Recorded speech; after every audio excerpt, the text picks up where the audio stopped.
नमस्कार मंडळी, कशा आहात सर्वजण? आय होप सर्व एकदम मजेतच असताना त्याचबरोबर आपला नेहमीच आपुलकीचा म्हणजे अभ्यास करताय ना बच्चा लोग, आप पढ़ाई कर रहे हो या नहीं? तर मी निरंजन स्वामी स्वागत करतो इंडियाचे most amazing platform name as @biologywala.com.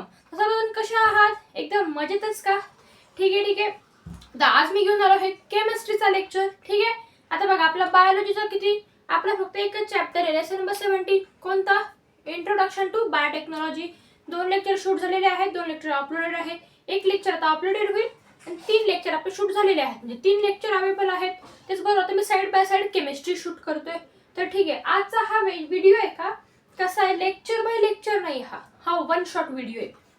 याच्यामध्ये मी घेऊन आलो आहे वन शॉट फॉर केमिस्ट्री, म्हणजे वन शॉट मध्ये अख्खा केमिस्ट्री क्लिअर करणार मी, लेसन नंबर 13. ठीक आहे, आता बाबा आज मी वन शॉट घेणार आहे. आणि जे लोक आपलं हे चॅनल पहिल्यांदा पाहत आहे तर तुम्हाला सांगू इच्छितो, गेले आपलं जसं 9th स्टँडर्ड स्टार्ट झालेलं आहे तेव्हापासून माझं आपलं शिकवणं चालू आहे माझं. त्याचबरोबर तुम्हाला बायोलॉजी आणि केमिस्ट्री हे 2 सब्जेक्ट तुम्हाला एकदम फुलफिल नीड्सनी प्रूव्ह केलेले आहेत, तुम्हाला प्रोव्हाइड केलेलं आहे.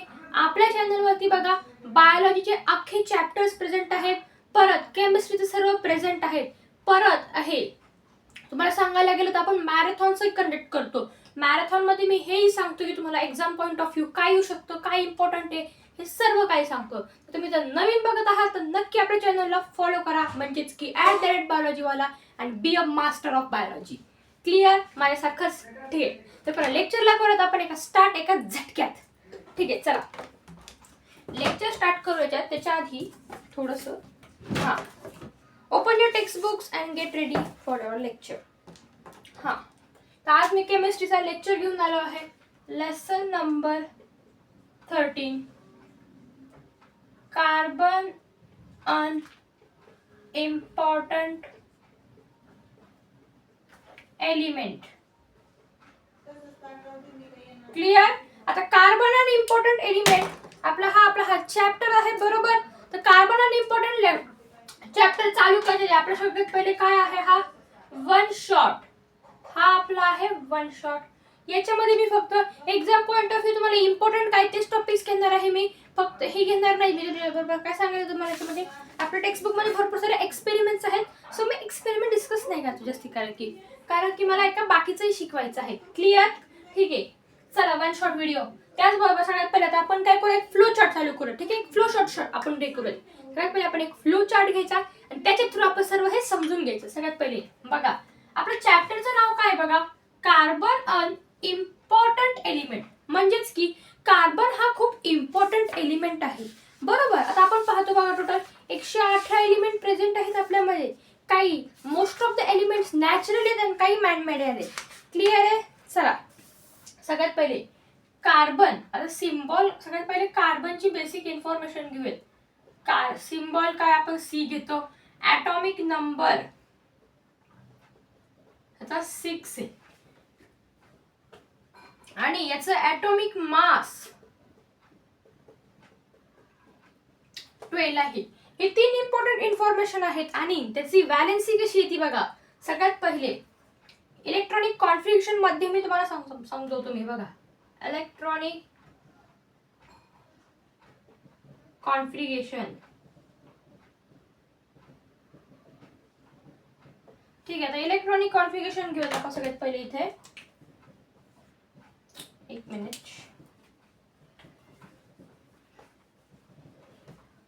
सगळ्यात पहिले बघा, बरोबर, एक सर्कल 2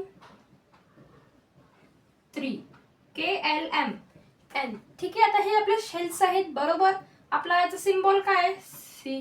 किती आहेत आपले ॲटॉमिक नंबर, किती आहे 6.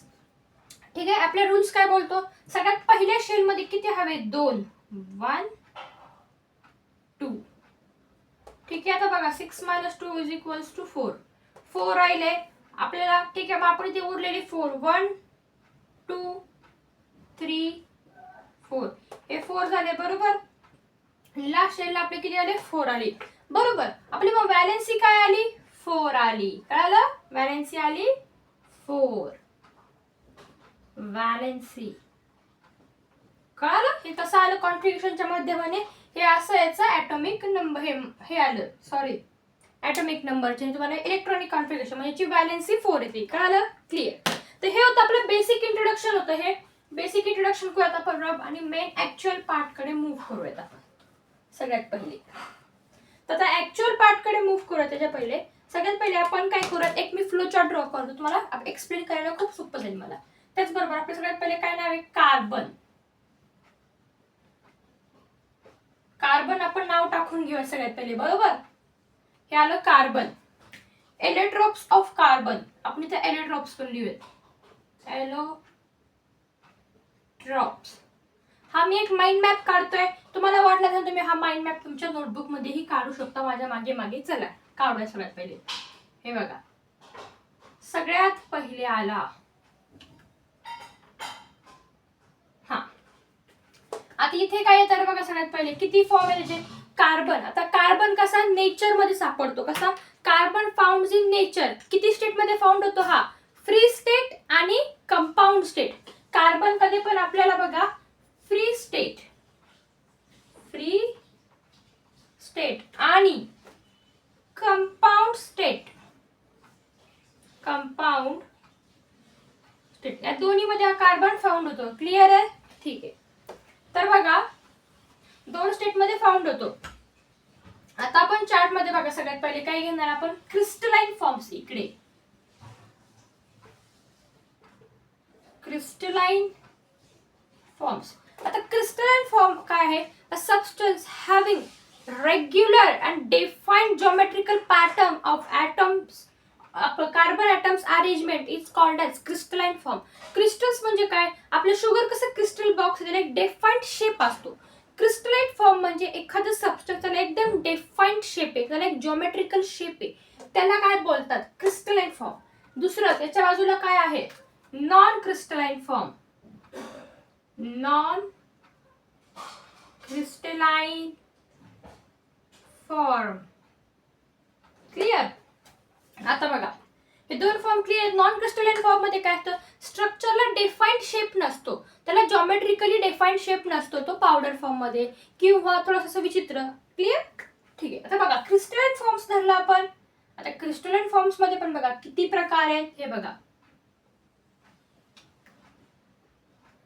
हा तर क्रिस्टलाइन फॉर्म मध्ये काय काय येतं बघा. पहिले डायमंड.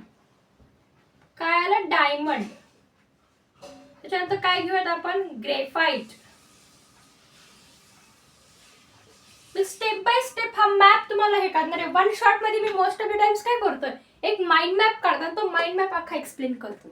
त्याचबरोबर आता इझी पडतं ग्रेफाइट आणि हा आहे फुलिरिन. ठीक आहे. क्लिअर. ओके. आता डायमंड. डायमंड काय बघा हा नॅचरल हार्डेस्ट सबस्टन्स बर का.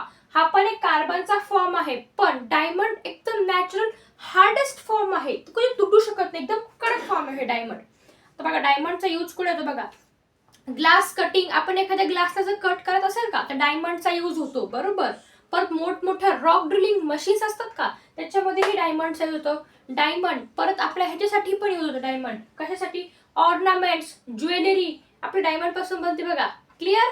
ठीक आहे. हे होते डायमंडचे युजेस. डायमंडची डेन्सिटी बघा. आता डायमंडची डेन्सिटी किती असते हे बघा 3.2 ग्रॅम सेंटीमीटर क्यूब ही त्याची डेन्सिटी आहे डायमंडची. क्लिअर. ही त्याची डेन्सिटी आहे. ओके. क्लिअर. हा आहे आता ग्रेफाइट. आता ग्रेफाइट म्हणजे काय बरं कसा ग्रेफाइट आहे बघा हा.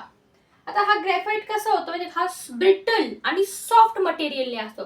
ब्रिटल आणि सॉफ्ट असतो ग्रेफाइट. हा हार्ड होता. हा हे तुम्हाला डिफरन्स बिटवीन हा क्वेश्चन असेल बघा तुमच्या एक्सरसाइज मध्ये. हा सॉफ्ट आहे. Graphite is soft and diamond is hardest natural substance. हा सॉफ्ट आणि ब्रिटल आहे आणि ब्लॅक आहे.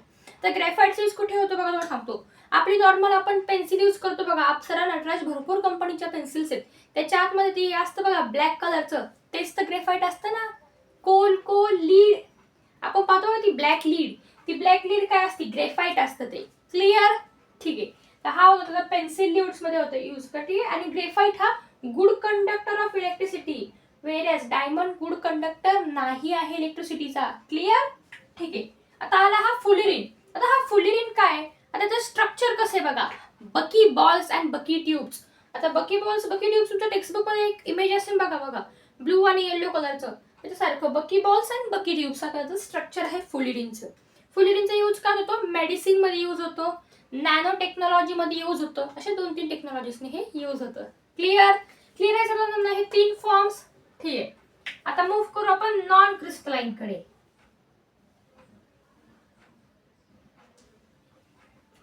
आता नॉन क्रिस्टलाइन काय काय आहे बरं?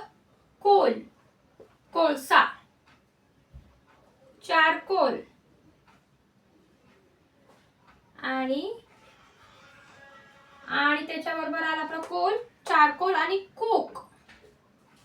आता एक एक एक्सप्लेन करू आपण. बघा आता कोल. आता कोल काय आहे बरं सगळ्यांमध्ये सांगा बरं. कोल आपला कोळसा, नॉर्मल कोल म्हणजे आपला तो कोळसा आला. क्लिअर?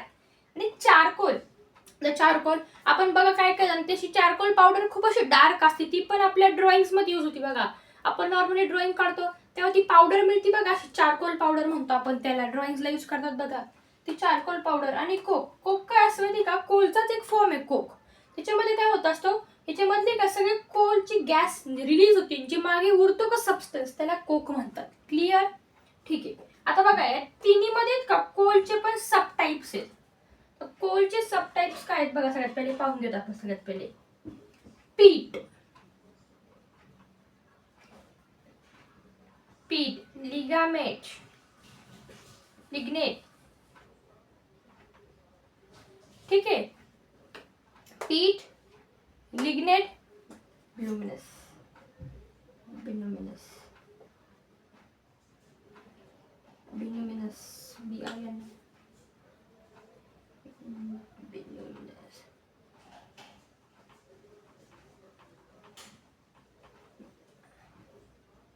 आणि हा वर्ड काय बरं? एरेस्टाईट. एक मिनिट मी चेक करतो बुक मध्ये काय वर्ड आहे हा. बिटुमिनस आहे हा.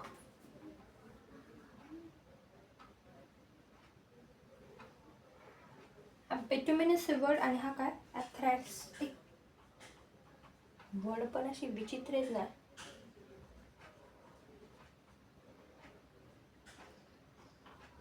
हा क्लिअर. आता बघा हे याचे फॉर्म्स होते बघा. पीट, लिगाराइट, बिटुमिनस आणि एथ्रॅटिक. आता हे त्याचे 4 फॉर्म आहेत बरं कोलचे. आता पीट काय बघा. पीट सगळ्यात लो ग्रेड ऑफ कोल आहे. सगळ्यात हलक्या क्वालिटीचा म्हणजे सगळ्यात खूप लो ग्रेडचा कोल आहे पीट. बरोबर? आणि हा फ्युअल म्हणूनही यूज करतो बघा पीट. डोमेस्टिक आणि रुरल एरियाज मध्ये हा पीट एक आपल्याला फ्युअल म्हणून यूज करतो. बरोबर? लिग्नेट, लिग्नेटला आपण ब्राउन कोल ही म्हणतो. काय म्हणतो? Brown coal. It is called as also brown coal, lignite. बरोबर? लिग्नेटला ब्राउन कोलही म्हणतात. आता याचा यूज काय होतो तुम्हाला? थर्मोडायनेमिक्स मध्ये इलेक्ट्रिसिटी प्रोड्यूस करण्यासाठी मेनली लिग्नेट यूज होतो. त्याने काय होते? इलेक्ट्रिसिटी प्रोड्यूस होती. कशाच्या माध्यमाने? थर्मोडायनेमिक्स. त्याच्यानंतर बिटुमिनस. आता हा बिटुमिनस काय बरं सांगा बरं. बिटुमिनस काय? हा पण एक कोलचाच प्रकार आहे बरं का. याचा यूज काय होत असतं माहिती का तुम्हाला? कोक फॉर्म होण्यासाठी. म्हणजेच की आज इंडस्ट्रीज मध्ये याचा फ्युल म्हणून यूज केला जातो. का? Manufacturing of coke. कोकचं मॅन्युफॅक्चरिंग याचा फ्युल म्हणून यूज केला जातो. आणि एथ्रॅसेक्टिक हा सगळ्यात हाय ग्रेड ऑफ फ्युल आहे. म्हणजे सगळ्यात ना हायएस्ट ग्रेड ऑफ कोल आहे हा. सगळ्यात प्युअर कोल आहे एथ्रॅसेक्टिक. आणि याचा यूज काय होत असतं? डोमेस्टिक फ्युल मध्ये याचा यूज होतो. क्लिअर? हे होता असा आपला हा लेसन. या लेसन मध्ये आपण इतकं पार्ट पाहिला आहे. ठीक आहे. त्याच्यानंतर एक पार्ट सांगतो मला मी काय राहिलं आहे आपलं. सगळ्यात पहिले हायड्रोकार्बन. हायड्रोकार्बन. आता हायड्रोकार्बन काय? Organic material form with carbon and hydrogen element is called as hydrocarbons. Clear? हे अशा प्रकारे ह्या हायड्रोकार्बन्सची ही डेफिनेशन आहे. बरोबर? आता हायड्रोकार्बन्स म्हणजे एक्झॅक्ट असं आहे. क्लिअर? त्याच्यामध्ये काय होत असतं माहिती का? फिजिकल प्रॉपर्टी सेम असते, फक्त केमिकल प्रॉपर्टी डिफरंट असते. क्लिअर? हा झाला आपला हायड्रोकार्बन. बरोबर? त्याच्यानंतर इम्पॉर्टंट आहे आपल्यासाठी fire extinguisher, regular fire extinguisher. आहे रेग्युलर फायर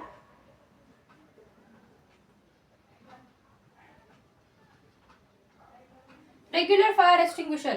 आता रेग्युलर फायर एक्सटिंग्विशर म्हणजे काय, तर बघा फायर एक्सटिंग्विशर तुम्हाला एक डायग्राम सांगतो. डायग्राम कशी वाटते, एकदम सिंपल अँड डिम्पल डायग्राम. हे बघा, सगळ्यात पहिले असं एक काढायचं, हा जार आहे त्याचा. क्लिअर. हे झालं. याच्याबरोबर हा असा ओव्हल शेप, त्याच्यावरती हा असा ओव्हल शेप. क्लिअर. त्याच्यानंतर इथे एक स्टिक, इथे एक स्टिक, एक असं एक असं आणि एक असं. हे वरचं ते हे सिलेंडरला कसं असतं अगदी हे असंच आहे. क्लिअर. त्याच्याबरोबरच आता हे बघा आपण कसं करणार.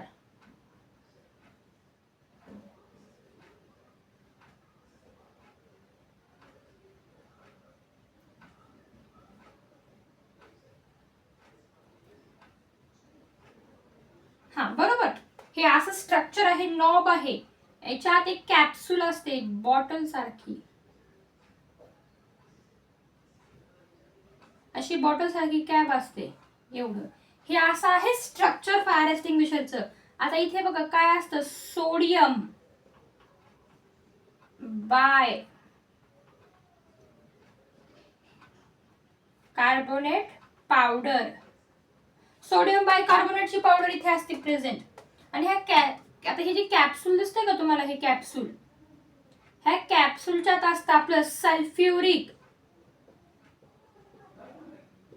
ऍसिड. ह्या कॅप्सूलच्यात सल्फ्युरिक ऍसिड आहे. परत अजून मला सांगतो, ह्याला जी काचेची बॉटल, याला आपण काय म्हणतो, कॅप्सूल. मी इथे लिहायचं कॅप्सूल, कॅप्सूल. आणि हे जे दिसतं का तुम्हाला हा स्ट्रक्चर, याला नॉब म्हणतात, नॉब. हे आहे आपलं रेग्युलर फायर एक्सटिंग्विशर. बरोबर. आता रेग्युलर फायर एक्सटिंग्विशर मध्ये काय सांगितलं पाहिजे बघा, हे सोडियम बायकार्बोनेट असतं. बरोबर. आणि हे सल्फ्युरिक ऍसिड असतं आणि हे कॅप्सूल आहे आणि त्याचं नॉब आहे. बरोबर. जेव्हा आपली वेळ त्याला आग लागली, आपण काय करतो, हे आणि असं थांबा, सॉरी इथं राहिलं, असं एक असं स्ट्रक्चर आहे ते दांडी. हा इथे काय होत असतं बघा, जेव्हा आग लागते आपण तेव्हा हे नॉब दाबतो. ही त्याने एक पिन असते, ती अशी पिन काढतो, एक नॉब दाबतो. हे नॉब दाबली की काय होतं, ही कॅप्सूल एकदम फुटती. ही कॅप्सूल फुटली का सल्फ्युरिक ऍसिड कार्बोनेट बरोबर ती कार्बोनेटच्या कॉन्टॅक्ट मध्ये ती दोन्ही मिक्स होतं. मग CO2 एक्झिट होती. CO2 काय करते, कंबशन करत नाही. CO2 आग विझवती. का, कारण की CO2 आहे ना आपल्या एअरपेक्षा हेवियर असती. हेवियर असल्यामुळे काय होतं बरं ते, आता समजा ही बघा, ही तुमची एखादी आता ही अशी अशी आग लागलेली आहे. बरोबर. CO2 काय करतं, असं ब्लँकेट सारखी क्लिअर फॉर्म करते याच्यावरती आणि ऑक्सिजनचा सप्लाय कॅन्सल करतं. त्याच्यामुळं oxygen is needed for the combustion. When we stop the oxygen supply, the fire will againstly get cut off. म्हणजे हळूहळू फायर विझती, आग विझून जाते. कळालं. हा असा फायर एक्सटिंग्विशर वर्क करतो. क्लिअर. आता मॉडर्न फायर एक्सटिंग्विशरनी काय व्हायला लागले आजकाल, लिक्विड आणि सॉलिड फॉर्म मध्येही हे प्रेझेंट आहे आपलं काय, कार्बन. आणि काय होतं, त्याला प्रेशरने भरलेले. जेव्हा आपण करतो ते एकदम बुक्करी निघतं सगळं, आणि एक हॉर्न लाईक पाईप असतो, तो सगळं कार्बन बाहेर पडते, व्हाईट व्हाईट पावडर बाहेर पडते, त्याचे करून ती आग विझती. फायर एक्सटिंग्विशर मोठ्या आगीसाठी यूज होत नाही, छोटीशी फायर एक्सटिंग्विश करण्यासाठी फायर एक्सटिंग्विशरचा यूज होतो. क्लिअर. हा होता तुमचा एक मेन टॉपिक. बरोबर. त्याच्याबरोबर बायोगॅस. आता दुसरा टॉपिक आहे बायोगॅस. तर आपण बायोगॅस पाहूया. त्याच्यात बायोगॅस काय हे मी रफ करतो. आता बायोगॅस म्हणजे काय हे बघा, टॉपिक लिहून घेऊयात.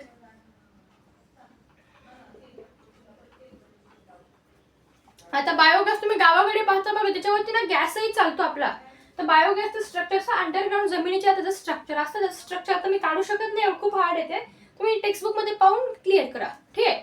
आता animal waste, plant waste, animal wet garbage get decompose by anaerobic microbes. Anaerobic म्हणजे काय, सगळ्यात पहिले तुम्हाला ते एक्सप्लेन करतो, काही मुलांना माहित नाही अजून.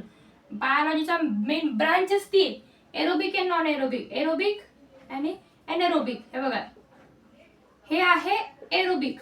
एरोबिक म्हणजे काय, प्रेझेन्स ऑफ एअर, याच्यामध्ये एअर प्रेझेंट असते. आणि एनारोबिक मध्ये काय होत असते, ऍब्सन्स ऑफ, इथं प्रेझेन्स ऑफ एअर, इथे ऍब्सन्स ऑफ एअर असतं.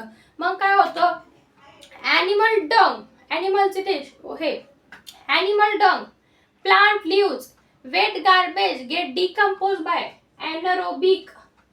anaerobic microbes and methane gas is formed. This is called biogas plant. याला बायोगॅस प्लांट म्हणतात. बरोबर. बायोगॅस प्लांट मध्ये तुम्हाला सांगतो बघा कशी मेन प्रोसेस असते बघा. 55 to 60% of methane gas form होते आणि मिथेन गॅस फॉर्म होते जेव्हा बरोबर. And when there is a combustion of methane gas, rest मध्ये कार्बन डायऑक्साइड असते. When it combusts, it does not produce harmful gases which causes pollution. म्हणजेच की जेव्हा ही गॅस जळते अशी पेटवली जाते त्याचं ते बायोगॅस जेव्हा गॅस त्यातून हार्मफुल गॅस बाहेर निघत नाही. त्याचबरोबर पोल्युशनही क्रिएट होत नाही मेथड. ठीक आहे.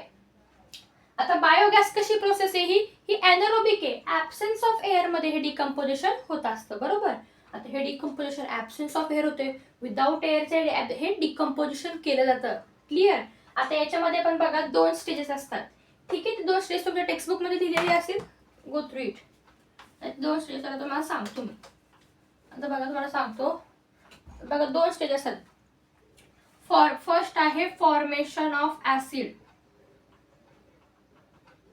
फॉर्मेशन ऑफ ऑर्गॅनिक ऍसिड असेल. आता बरोबर. आता काय होत असतं हे बघा हे जे डिकम्पोजिशन होतं ते ऑर्गॅनिक मायक्रोब्स जे असतात का एनारोबिक प्रोसेस ते डिकम्पोज करतात आणि ते डिकम्पोज केलं की काय होतं ऑर्गॅनिक ऍसिड फॉर्म होतं जेव्हा हे डिकम्पोज होतं बरं का. ठीक आहे. ऑर्गॅनिक कंपाऊंड्स ऑर्गॅनिक कार्बोनेट्स असतात ते कंपाऊंड्स डिकम्पोज होऊन काय होतात ते बरोबर ते डिकम्पोज होतात बरोबर. डिकम्पोज झाले की ती काय फॉर्म करतं बरं जेव्हा एनारोबिक मायक्रोब जेव्हा हे जे आपलं वेस्ट होतं ते मायक्रोब्स काय करतात त्याला डिकम्पोज करतात आणि डिकम्पोज केले की आपलं ऑर्गॅनिक ऍसिड फॉर्म होतं इथे. ऑर्गॅनिक ऍसिड बरोबर. आता याच्यानंतर काय होत असतं formation of methane gas. Formation of methane gas. आता फॉर्मेशन ऑफ मिथेन गॅस कसं होतं बरं आता मिथोजेनिक. आता मिथोजेनिक नावाचं एक बॅक्टेरिया आहे. मिथोजेनिक बॅक्टेरिया काय करतं works on methanogenic bacteria works on organic acid and methane gas is form. अशा प्रकारे मिथेन गॅस फॉर्म होती. कोणती गॅस फॉर्म होते तिथे मिथेन गॅस. मिथेन गॅस आणि ही गॅस हार्मफुल नाही आपल्यासाठी ह्युमन बॉडीसाठी. क्लिअर. अशा प्रकारे ही मिथेन गॅस फॉर्म होती. तर अशा प्रकारे बघा आपण लेसन नंबर 30 कार्बन आणि इम्पॉर्टंट कंपाऊंड मी अख्खं तुम्हाला एक्सप्लेन केलं आहे याच्यामध्ये. ठीक आहे. त्याच्यामध्ये तुम्हाला सांगतो एक पार्ट राहिला आहे. आता मी तुम्हाला इम्पॉर्टंट सांगतो काय करायचं याच्यामध्ये बरोबर. तो पार्ट आता तुम्ही डिस्कस करा म्हणजे तुम्ही लक्ष गो थ्रू करा. खूप सारे इम्पॉर्टंट रिॲक्शन आहेत. जितके लेसन नंबर 30 मध्ये रिॲक्शन्स आहेत त्या सगळ्या रिॲक्शन नोट डाऊन करून प्रॅक्टिस करतात. त्या एक्झामसाठी डेफिनेटली रिॲक्शन्स येतच असतात बरोबर. त्याचबरोबर तुमचं page number 146 of textbook some more chemical properties of carbon dioxide important. हे खूप इम्पॉर्टंट आहे बघा. ते 2 पॉईंट दिलेत आणि खाली ए आणि बी तेवढं अख्खं त्यापैकी हाफ पेज फायर एक्सटिंग्विशरच्या वरतीपर्यंतच एवढंच करायचं. ते फायर एक्सटिंग्विशर तर काही तुम्हाला मी एक्सप्लेन केले त्याच्या थ्रू गो करा. आणि पेज नंबर 147 हे अख्खं पेज इम्पॉर्टंट आहे. हे 2 पेज तुम्हाला एकदम व्यवस्थित करायचे आहे. क्लिअर. हे 2 पेज तुम्ही एकदम स्वतः वाचा. क्लिअर. ते पेज मी घेतले नाहीये ते 2 तुम्ही डिस्कस करा बरोबर. आणि त्याचबरोबर अशा प्रकारे बघा आपला 1 शॉट व्हिडिओ होत आहे कम्प्लीट. म्हणजेच की आपला 1 शॉट व्हिडिओ झाला आहे हे कम्प्लीट. इतकं काय जे केलं आहे आपण हे होत आहे कम्प्लीट. त्याला करूयात आपण रब सगळं आता सर्व अशा प्रकारे मी 1 शॉट कंडक्ट केला आणि आज एक काम हे केलं कम्प्लीट. आता खूप मोठा व्हिडिओ झाला असेल आपला हा बरोबर. ठीक आहे. तर आता आपला हा पण लेसन होत आहे कम्प्लीट.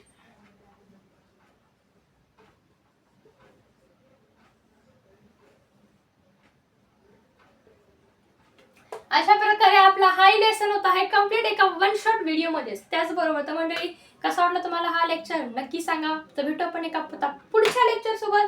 म्हणजेच की आपला बायोलॉजी बरोबरच भेटू आता आपण आणि नंतर 14 लेसन बरोबर पण भेटू. तेवढ्यापर्यंत तुम्हाला करतात आम्ही ta ta bye bye see you आणि